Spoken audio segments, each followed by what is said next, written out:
I'm very happy with this dish today. And this dish, I think, is going to go very well with a good glass of sherry. Actually, sherry is a lot more than a drink. It's a lot of more than a wine. Actually, I can tell you that sherry somehow, it's part of the everyday life of every person in Andalusia. Let's go back to Spain to see what makes sherry so special.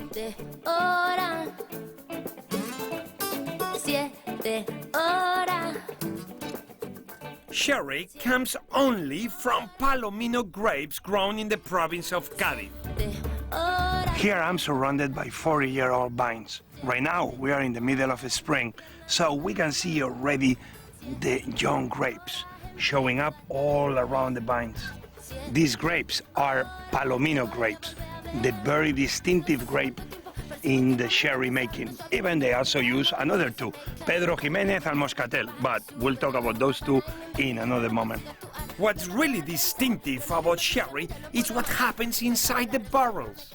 So wineries around the world more or less have barrels like this, but in the sherry region, this has a big meaning.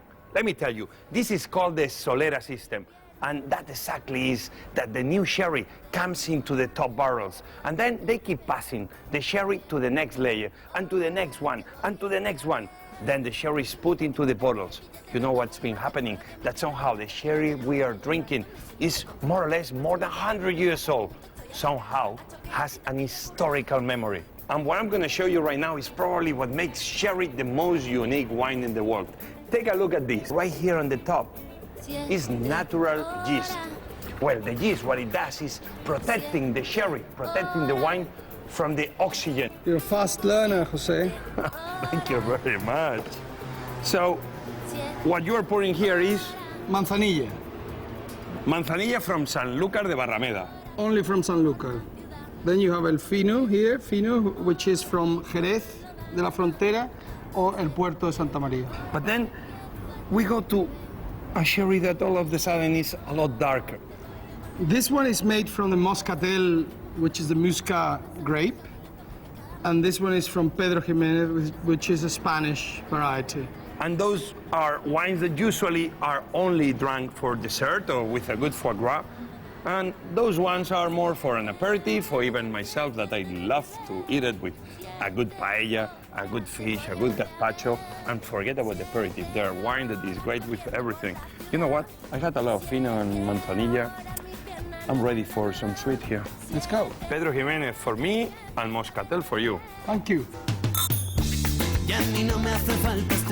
You know, wine leads to celebration. And let me tell you, here in Andalusia, everything is an excuse for a great celebration.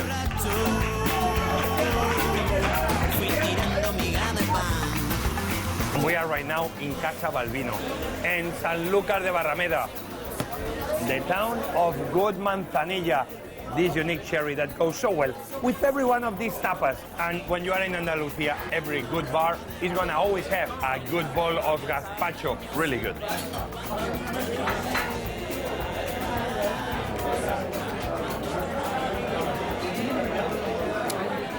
Life is tough in Spain. This is probably the king of the tapas in Andalusia. Muchas gracias. Do you see this very thin, crispy, almost like it was a chip of a shrimp? But those shrimp are very unique. You see, very, very tiny. I think you want to see how this is made, right? As you see, a little bit of salt, onion, garlic, parsley.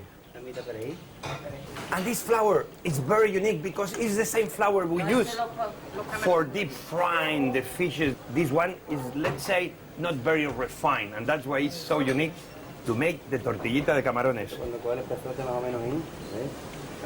And take a look at the camarones, at those tiny, briny baby shrimp that they go inside of this butter. The magic touch. Today, you only see 3 frying pans, but usually on the weekends, my friend Rocío here, the chef de cuisine, she has to put 6 pots, and they don't stop frying all day. Take a look at the simplicity of this, but at the same time, how difficult it is to make them so thin. I never in my life tasted something so crunchy and so tasty at the same time. So you know, the shrimp, the sea. Let me take you to the sea right now. We are right now in Bajo de Guía, a neighborhood of Sanlúcar de Barrameda. And you tell me, how many places you can have? Those unique tapas bars, a very beautiful beach. For more than 150 years, they've had horse races here at low tide. Let's go right now to one of my favorite places for a snack while we wait for the race to begin. What do you like? You tell me and I order it. He just got langostinos. Look at those are caught right there, where the river and the sea meet. And they are so savory, so salty, so sweet at the same time. ¿Me los haces hervidos? Me voy a coger 2 o 3, me los voy a preparar crudo. Ay, muy bien. Look, I'm gonna get 2 or 3, and I'm gonna make them raw. The rest, he's gonna boil them for me. Bien, pues la gente ayer And it's gonna be a unique tapa, I'm telling you. And now, a little bit of lemon, the olive oil, and we have the best tapa you can do anywhere. They're really good.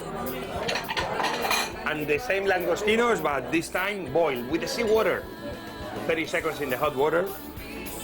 Out after putting to ice to stop the cooking. The best is the head.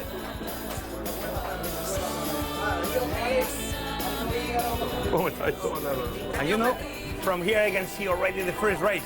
Let's go to the horses right now.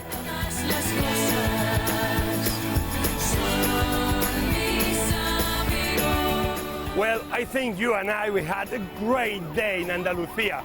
We fished tuna, we drank sherry. Well, I am Jose Andres, and this was Made in Spain.